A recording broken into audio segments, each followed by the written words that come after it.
No one in that marble foyer expected the matriarch's perfect afternoon to shatter. But when Elena Van Daya Woodson turned from admiring her own portrait, she froze. Her champagne flute slipped, crystal shattering on the Italian tile, all because of the little boy holding the maid's hand. The child had her son's exact eyes, the son who had died 2 years ago. Elena's finger trembled as she pointed, her voice a shocked whisper that silenced the room. That boy, who is his father? Elena was the 70-year-old anchor of a $200 million empire, a woman who commanded boardrooms and charity galas. In that instant, her entire legacy, the fortune, the family name, the memory of her only son, hung on the answer to a single question. The maid, Clara, pulled her son close, her face a mask of pure terror. But the child's age was the real shock. He was 3, and Elena's son, the presumed father, had been dead for 2 years. The math didn't lie. If the boy was 3, then Alexander, her brilliant, troubled son, had known about this child for an entire year before his car wrapped around that oak tree. Elena's mind raced, discarding the polished memories she'd curated for the public. The grieving philanthropist mother, the tragic heir to the Van Daya Woodson fortune. All of it, a stage set over a truth she never saw. She hired Clara Martinez 2 weeks after Alexander's funeral, a recommendation from the agency, discreet, excellent references, willing to live in. Elena needed the mansion staffed, the emptiness filled with the sound of someone else's movement. Clara was quiet, efficient, and kept her son, Matteo, tucked away in the staff quarters. Elena had seen the boy maybe twice in passing, a blur of dark hair. She never looked close enough to see her own bloodline staring back. Now, in the stunned silence of the foyer, the past 2 years rewrote themselves. Every polite avoidance, every time Clara requested her day off on the anniversary of Alexander's death, every instance the boy was kept out of sight, it wasn't respect. It was a secret so explosive it could dismantle a dynasty. Elena found her voice, cold and sharp enough to cut glass. Everyone out. The small crowd of interior designers and assistants scattered. When the heavy oak door clicked shut, it was just the 3 of them, the matriarch, the maid, and the living ghost of her son. "Explain," Elena commanded, her eyes fixed on Clara's protective grip around Matteo. Clara's knuckles were white. "Mrs. Van Daya Woodson, please, it's not what you think. I think my deceased son fathered a child with an employee. I think that child is my grandson, and I think you have been hiding in my home, on my payroll, for 2 years." Elena took a step forward. "Tell me I am wrong." Tears streamed down Clara's face, but she didn't sob, she held her ground. Alexander didn't know. The sentence hung in the air, more shocking than the initial revelation. "What do you mean, he didn't know?"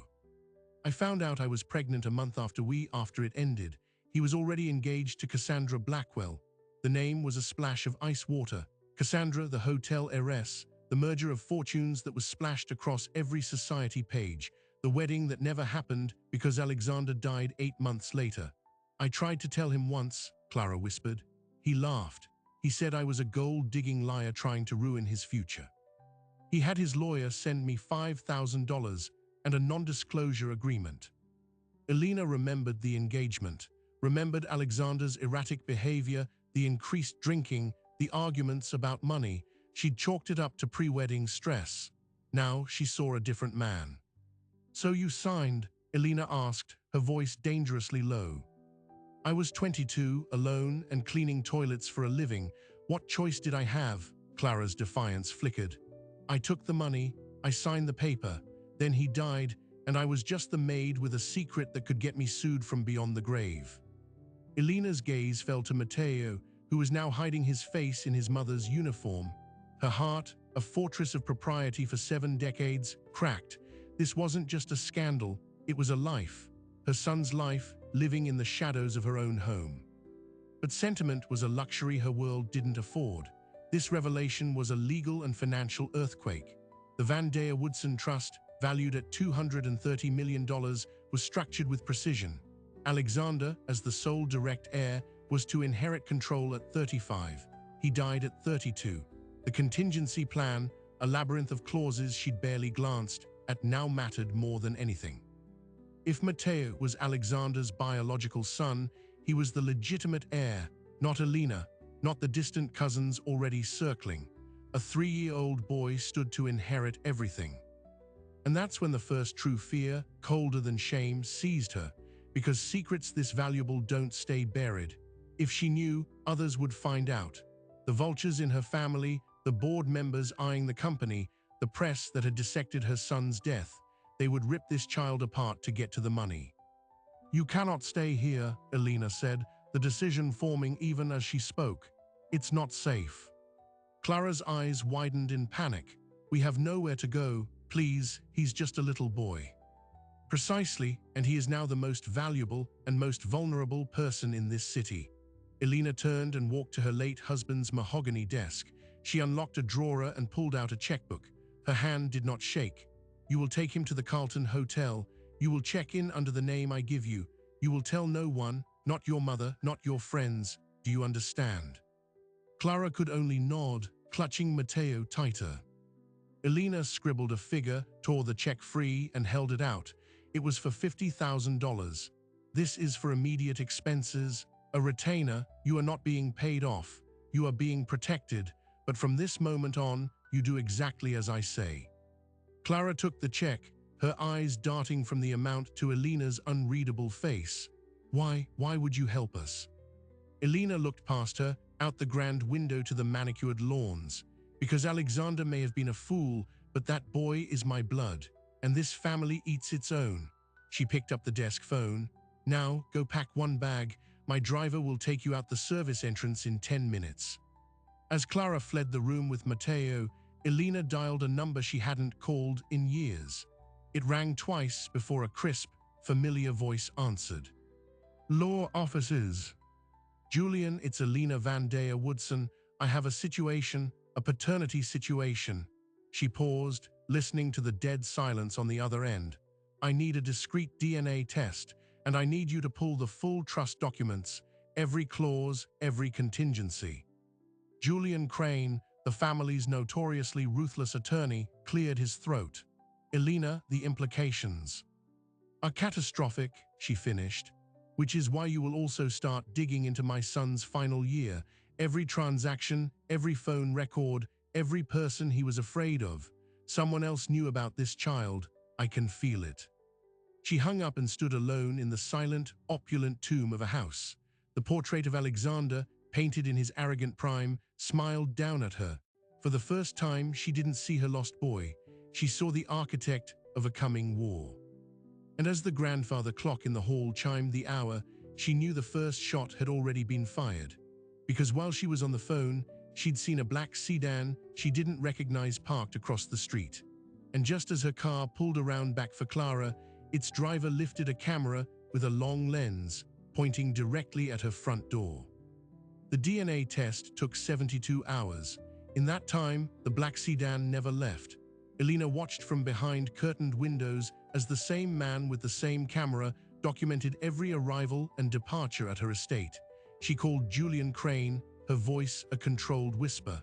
"I am being watched." Julian's response was immediate. "Do not engage. Do not call the police. I'm sending my own team." By the next morning, a discreet security detail in an unmarked van was parked down the block. They identified the sedan's plates within an hour, registered to a shell corporation called Aurora Holdings. Tracing it further took a day. The trail ended at a law firm, Blackwell and Sterling. Cassandra Blackwell's family firm. The revelation hit Elena like a physical blow. Alexander's former fiancée, the woman who had publicly mourned him as her lost love, was having Elena followed. The wedding that never happened had left Cassandra with a $10 million settlement and a bitter, very public grudge. But this was an act of war. Meanwhile, at the Carlton Hotel, Clara was fraying. The luxurious suite felt like a gilded cage. Matteo, confused by the sudden change, cried for his toys, for his room, for the garden he wasn't allowed to see. Clara called Elena, her voice thin with panic. "There's a woman. She's been in the lobby every day, sitting in the same chair, watching the elevators. She has red hair." Elena knew that description. Victoria Sterling, Cassandra Blackwell's personal attorney and closest confidant. They weren't just watching Elena's house. They had already found Clara. "Pack your things," Elena instructed, her mind racing. You're leaving the hotel in 30 minutes. I'm sending a different car, a different driver.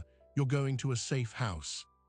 But as Clara hurriedly gathered their few belongings, a hotel attendant knocked on the door, delivering a sealed envelope. No postmark, no return address. Inside was a single typewritten line: "The NDA is still binding. We know about the boy. We have the original B&S." Clara's hands trembled so violently she dropped the note. They had the non-disclosure agreement Alexander forced her to sign, the document that threatened financial ruin if she ever disclosed the paternity. They had it, and they were reminding her of its power. When Julian Crane arrived at Elena's mansion with the DNA results, his expression was grim. He placed the sealed report on the desk between them. "Before you open this, Elena, you need to understand the battlefield. I pulled Alexander's financials from his final year. The withdrawals were substantial." He slid a spreadsheet across the polished wood. Elena scanned the numbers.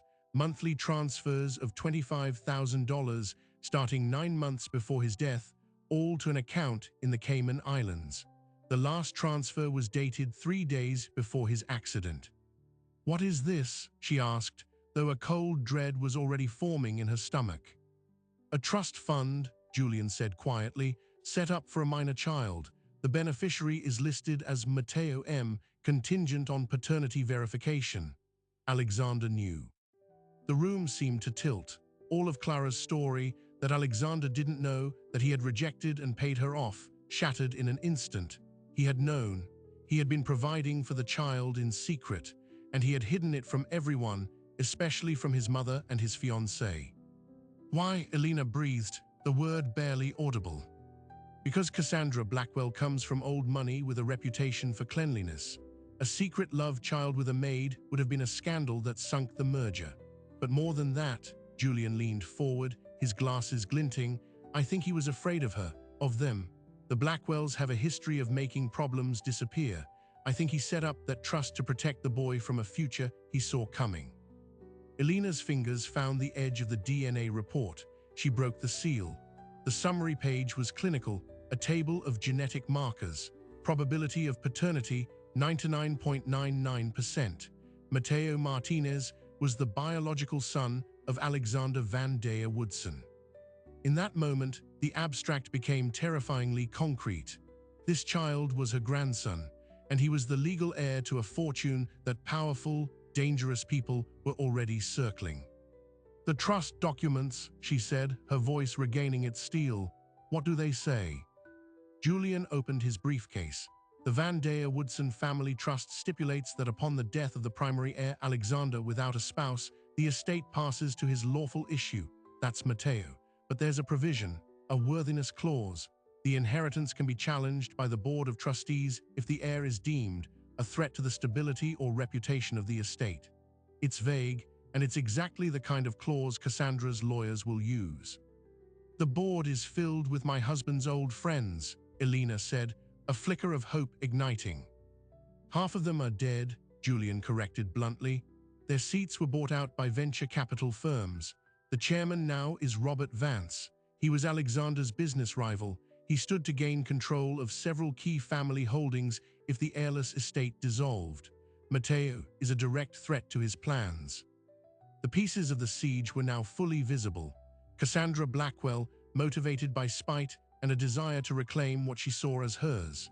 Robert Vance, motivated by pure predatory greed. And in the middle, a 3-year-old boy who had just become the most contested asset in the city. Elena's next move was not one of emotion, but of strategy.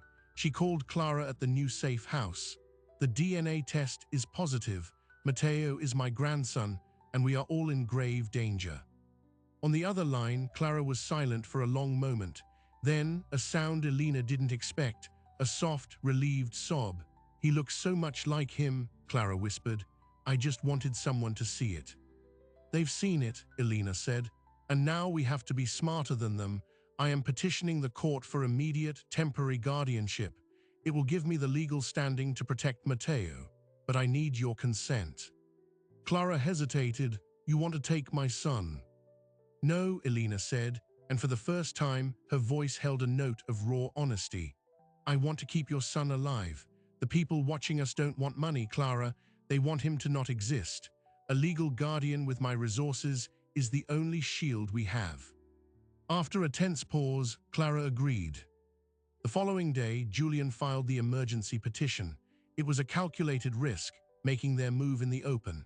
By that afternoon, the story was leaked, not to a major newspaper, but to a sleazy tabloid known for paid tips. The headline was screamed across its website, "Billionaire heiress in secret grandson scandal, maids love child to inherit fortune." The war was now public. Elena's phone began ringing incessantly, reporters, distant relatives, board members. She ignored them all. The only call that mattered came from Robert Vance's office, summoning her to an emergency meeting of the trust board in 48 hours. The message was clear: explain yourself or be removed. But the most sinister development came that night. Clara, now at a second, more remote safe house with two of Julian's security personnel, called Elena, her voice shaking with a new, deeper fear. "They found us again," she said, the words tumbling out. "A car just drove by slow. The same red-haired lawyer was in the passenger seat. She held up a sign to the window. It had a phone number on it, and the words last offer." "Did you call it?" Elena asked, her blood running cold. "No," Clara said, but 10 minutes later, a package was left at the gate. Inside was a copy of the NDA I signed, and a new document, a one-page agreement. It said that in exchange for $5 million, I would renounce any and all paternity claims on behalf of my son and take him out of the country forever. Elena closed her eyes. It was a clean, brutal solution for Cassandra. Pay the maid to disappear, leaving no heir to challenge. The trust would then dissolve, the assets would be fought over by vultures like Vance, and Cassandra could claim her share as the wronged almost widow. "What did you do with it?" Elena asked. "I burned it," Clara said, and for the first time, Elena heard the steel that had allowed this young woman to survive alone for 3 years. "He is not for sale." Pride, fierce and unexpected, swelled in Elena's chest. "Good, now listen to me very carefully. We are not running anymore. Tomorrow, you and Matteo are coming home, to my home. We are going to face this in the open together." It was a monumental gamble, bringing the prize into the lion's den, but Elena was done playing defense. The board meeting was tomorrow. She would walk in with her grandson by her side. The next morning, as the sun broke over the manicured estate, a car pulled up the long driveway. Clara stepped out, holding Matteo's hand. The little boy looked up at the soaring mansion, his eyes wide. Elena met them at the door. She knelt, for the first time, to look her grandson in the eye. "Hello, Matteo," she said, her voice softer than she'd used in years. He hid behind his mother's leg, then peeked out. In that shy glance, Elena saw her son's mischievous smile, the same one from childhood photos she'd packed away in grief. The connection was a physical ache. She stood, her resolve hardening into diamond. "Julian is waiting. We have a board to confront." But as they turned to go inside, a news alert buzzed on Elena's phone. She glanced at the screen, her breath caught. The tabloid had just published a follow-up story. The headline was worse than she could have imagined. It read, "Made secret. Was heir's death really an accident? New questions swirl around billionaire's fatal crash." And below the headline was a grainy, black-and-white photo she had never seen before. It showed Alexander alive, in a heated argument with a man in a dark coat outside a bar. The man's face was blurred, but the caption was clear. Source claims Alexander Vandea Woodson was being threatened by unknown assailants in weeks before his death. Police never investigated. Cassandra Blackwell hadn't just leaked a scandal. She had opened a murder investigation. And she had just made Elena, Clara, and a 3-year-old boy the prime suspects. The police arrived within the hour, not local officers, but detectives from the cold case unit. The tabloid story, sourced from anonymous legal experts, had done its job perfectly. It created enough smoke to demand an official look. Detective Miller, a woman with tired eyes and a voice that offered no comfort, sat in Elena's parlor. "We're reopening the investigation into your son's death, Mrs. Vandea Woodson. New information has come to light regarding possible threats." Elena kept her posture regal, her hands folded in her lap. What information? The photo published today, the argument, we've verified its authenticity. The man your son was arguing with was a private investigator named Leo Goran. He was found dead of an apparent overdose 6 weeks after Alexander's accident. Detective Miller watched her closely. Did your son ever mention feeling threatened, being blackmailed? The name meant nothing to Elena, but the implication was a vice around her heart. My son died in a single-car accident. The road was wet. He'd been drinking. The report was conclusive. Reports can be wrong, Miller said softly, especially when a lot of money is involved. We understand there's a question of inheritance now, a new heir that changes the motive landscape for everyone. From the doorway, Clara stood frozen, holding a sleeping Mateo. The detective's gaze shifted to her. And you must be Clara Martinez. You were involved with the deceased. You have a child with him, and you stand to gain a significant fortune through that child. Where were you the night of the accident? Clara's face went ashen. I was at my sister's apartment. I was 8 months pregnant. I can give you her address, her number. We'll need that, Miller said, jotting a note. And we'll need a formal statement from you both. This isn't a casual inquiry anymore.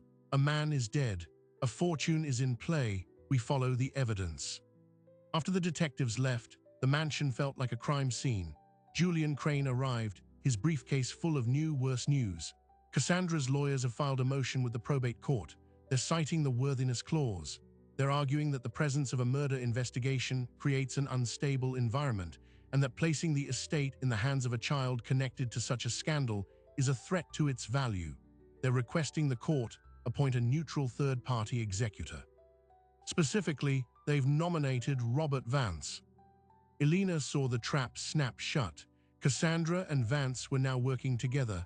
One supplied the scandal, the other supplied the legal framework to seize control. We have to cancel the board meeting, she said. We can't, Julian replied. If we don't show, it's an automatic forfeit. They'll vote to support Vance's petition. We have to go, and we have to be flawless. The boardroom of the Vandea Woodson Family Trust was a temple to quiet power. 20 people sat around a 20-foot slab of Brazilian hardwood. Robert Vance, a man with a razor-part and cold eyes, presided. He didn't smile when Elena entered with Julian, Clara, and a wide-eyed Mateo. Elena, Vance began, not bothering with pleasantries. This is highly irregular. This is a board meeting, not a nursery. This, Elena said, her voice cutting through the room, is Mateo Vandea Woodson, my grandson, and the primary beneficiary of the trust you are tasked with protecting. She placed the DNA report on the table. It slid to a stop in front of Vance. He didn't look at it, a piece of paper. Meanwhile, the trust holdings are losing value by the minute due to the salacious stories splashed across the tabloids. Stories that now include murder allegations. This child, legitimate or not, is at the center of a maelstrom. The worthiness clause exists to protect the estate from exactly this kind of destabilizing chaos. One of the older board members, a man who had been a friend of Elena's husband, spoke up. For God's sake, Robert, he's a little boy. Are we really going to punish a child for existing? Vance's smile was thin. We're not punishing anyone, we're assessing risk. If the police determine foul play in Alexander's death, and if anyone connected to this child is implicated, the estate could be tied up in litigation for a decade. We have a fiduciary duty to prevent that. He turned his gaze to Clara. Ms. Martinez, you signed a non-disclosure agreement. You accepted a settlement. Why come forward now? All eyes turned to Clara. She held Mateo tighter, her voice quiet but clear. I came forward because Mrs. Vandea Woodson asked me a direct question, and because my son deserves to know his family. The money was to survive. This is about his life. A life you kept secret, Vance pressed. A secret that died with Alexander, until now, very convenient. Julian stood. That's enough. This is a board of trustees, not a courtroom. The legal paternity is established. Our petition for guardianship is before a judge.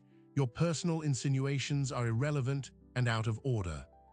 The judge will care about stability, Vance fired back. And right now, you are offering none. Therefore, I call a vote. All in favor of submitting a statement to the probate court supporting the petition for a neutral executor, signify by saying aye. The ayes rang out one after another. Some voices were strong, others were shamed whispers. When the vote was tallied, it was 16-4, a crushing defeat. As they left the boardroom, Vance stopped Elena in the hallway. It didn't have to be this way, Elena. You could have kept the quiet life. Now you've dragged that maid and her boy into a spotlight that will burn them alive. He leaned in, his voice a near whisper. Take the deal Cassandra offered. Take the money and make them disappear.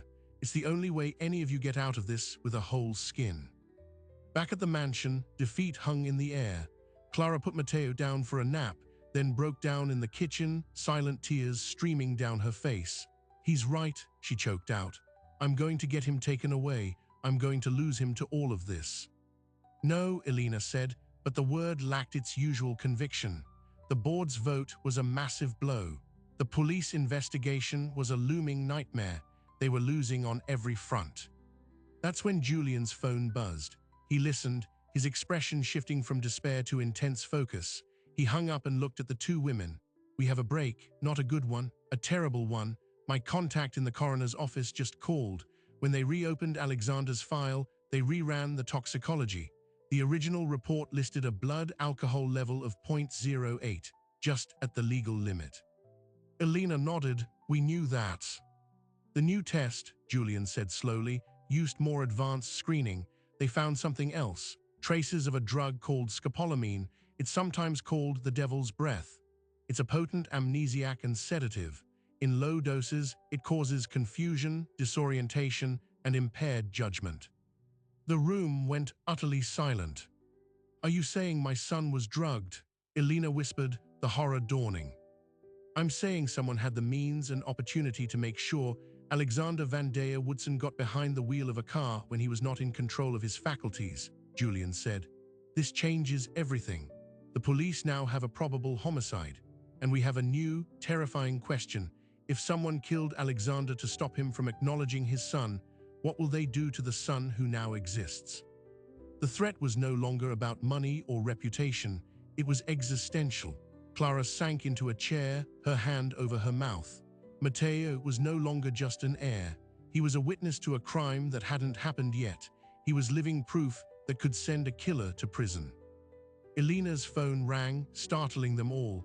It was an unknown number. She answered, putting it on speaker. Cassandra Blackwell's voice, smooth as oil, filled the room.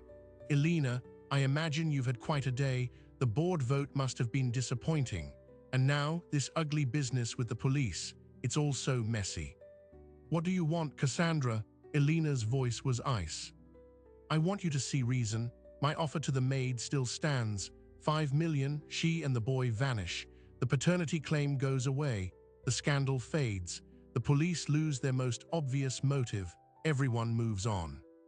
And if we refuse? Clara asked, finding her voice. Cassandra's tone hardened. Then you leave me no choice. I will protect Alexander's legacy, even from himself. If that means proving in court that you are an unfit mother, Clara, a woman who concealed a child for financial gain, who is now connected to a murder investigation, I will do it. And if that means supporting Robert Vance's petition to have that child deemed a threat to the estate, I will do that too.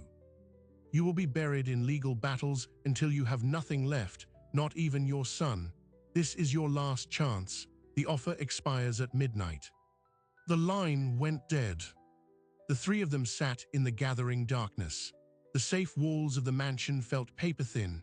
They were surrounded on all sides, by the law, by the board, by a killer, and by a woman who wanted to erase them. Clara looked at Elena, her eyes hollow. She can do it, can't she? She can take him. Not while I'm breathing, Elena said, but the old defiance was tempered by a new, chilling understanding. They were playing a game where the other side had already shown a willingness to kill. Julian broke the silence. We have one path left. It's a nuclear option. We go public, not with a tabloid, but with a real press conference. We present Mateo. We present the DNA. We announce the toxicology report and accuse Cassandra Blackwell and Robert Vance of a conspiracy to defraud the heir. We make the story so big, so public, that any move they make against the boy looks like exactly what it is: retaliation. It would be a declaration of total war, Elena said. War was declared the moment that sedan parked across the street, Julian replied. We've been trying to fight it in boardrooms and court filings. Maybe it's time we fight it in the open, where they can't hide. Clara reached out and took Elena's hand. The gesture was small, but it was an alliance. I'm not running anymore, Clara said. He is Alexander's son. He deserves his name, even if it's dangerous. Elena looked from Clara's determined face to Julian's resolute one. The fear was still there, a cold stone in her gut. But beneath it, for the first time since she saw Matteo in the foyer, she felt a surge of something else. Not just duty, but a fierce maternal protectiveness. This was her family, however messy, however complicated. And no one, not a scorned fiancé or a greedy board member or a shadowy killer, was going to take it from her. She stood up. Then we don't wait for midnight. We call every major news outlet. We schedule the press conference for 9 a.m. tomorrow on the front steps of this house. We show them the boy, we tell them the truth, and we see who blinks first. But as they began to plan, a car engine roared to life outside. Headlights swept across the window. Julian rushed to look. The black sedan was back, but it wasn't sitting still this time. It was parked at the very foot of the driveway, blocking the gate. Its engine idling, its headlights off. It wasn't watching anymore, it was waiting. They didn't sleep that night. The idling car at the gate was a silent siege engine. Julian's security team advised against leaving and against letting anyone in. The world had narrowed to the walls of the mansion, under the watch of unseen eyes. Elena spent the hours before dawn rehearsing statements with Julian, while Clara sat in the nursery watching Matteo sleep, as if memorizing the peaceful rise and fall of his chest. At 6 a.m., the sedan finally left. Its departure was more unnerving than its presence. It felt like a predator backing away from a trap it had already sprung. By 8 a.m., the first news vans arrived. By 8:30, a crowd of reporters and curious onlookers filled the street beyond the gate, a buzzing hive of cameras and microphones. The press conference was no longer just a tactic. It was a fortress wall they had to stand upon. At 8:45, Detective Miller called. Mrs. Vandea Woodson, we've identified the owner of the sedan. It's registered to a security firm that does regular contract work for Blackwell and Sterling. We've brought Ms. Blackwell in for questioning regarding witness intimidation. She's lawyered up, of course, but the pressure is now on her. I'm telling you this as a courtesy. Do what you need to do at 9 a.m. The truth is your best defense now. It was the first piece of good news in a week. The police were no longer looking at Clara, they were looking at Cassandra. At 9 o'clock exactly, Elena Vandea Woodson walked out of her front doors. She was not alone. On her right was Julian Crane, holding a stack of documents. On her left was Clara Martinez, holding Matteo's hand. The little boy, dressed in a small navy blazer, looked at the crowd with curious, nervous eyes. Elena stepped to the cluster of microphones. The morning sun glinted off her pearl necklace. She did not smile, she began. 2 years ago, I buried my only son. I believed my family line had ended. I was wrong. Her voice, amplified, carried over the silent crowd. This is Matteo. He is my grandson. A DNA test conducted by a certified lab confirms he is the biological son of Alexander Vandea Woodson. She held up the report for the cameras. His mother, Clara Martinez, has been brave enough to step out of the shadows to give him his name and his family. For that, I am eternally grateful. She paused, letting the images flood the live feeds. The dignified grandmother, the humble mother, the innocent child. It was a powerful human picture. However, Elena continued, her tone turning to ice, this moment of truth has been met with a campaign of fear, intimidation, and slander. We have been surveilled. We have been threatened with financial ruin. We have been accused of the most heinous crimes. These attacks are not coming from strangers.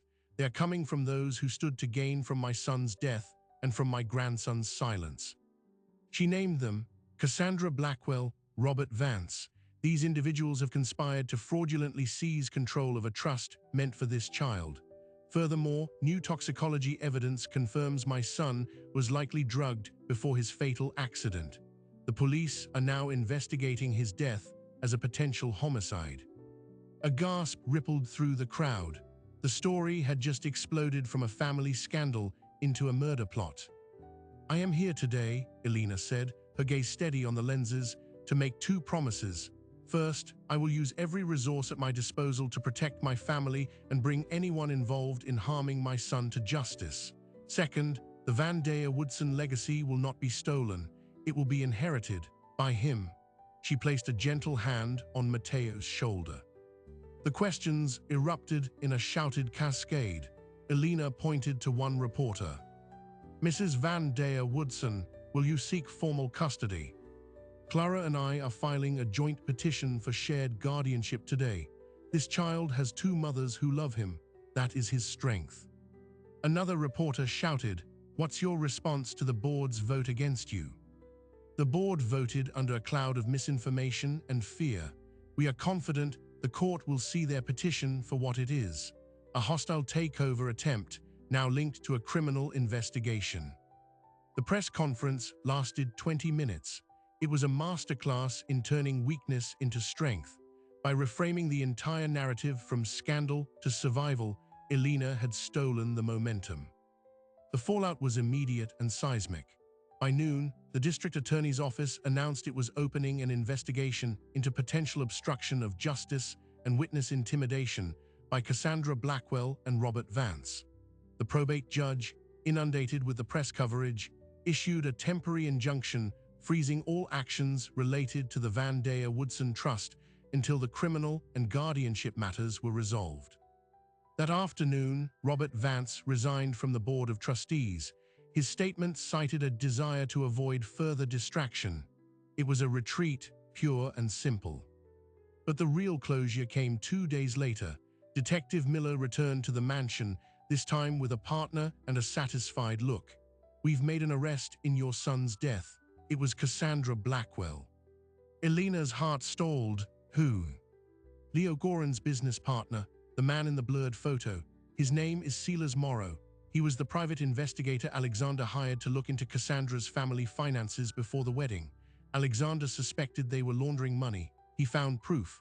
Silas Morrow was on the Blackwell payroll to keep that proof buried. When Alexander threatened to go public, Silas drugged him and staged the accident.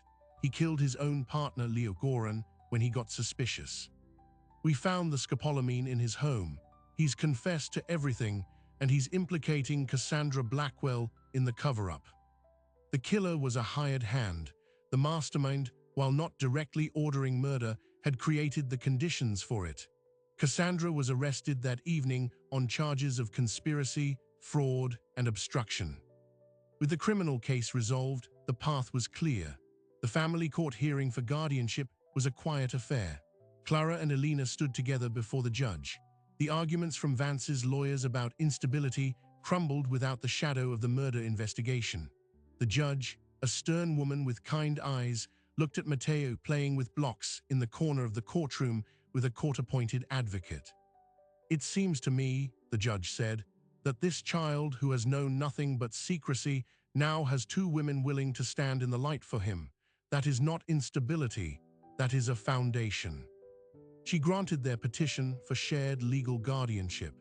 Clara would retain primary physical custody, with Elena having generous, defined visitation and shared decision-making on matters of health, education, and inheritance.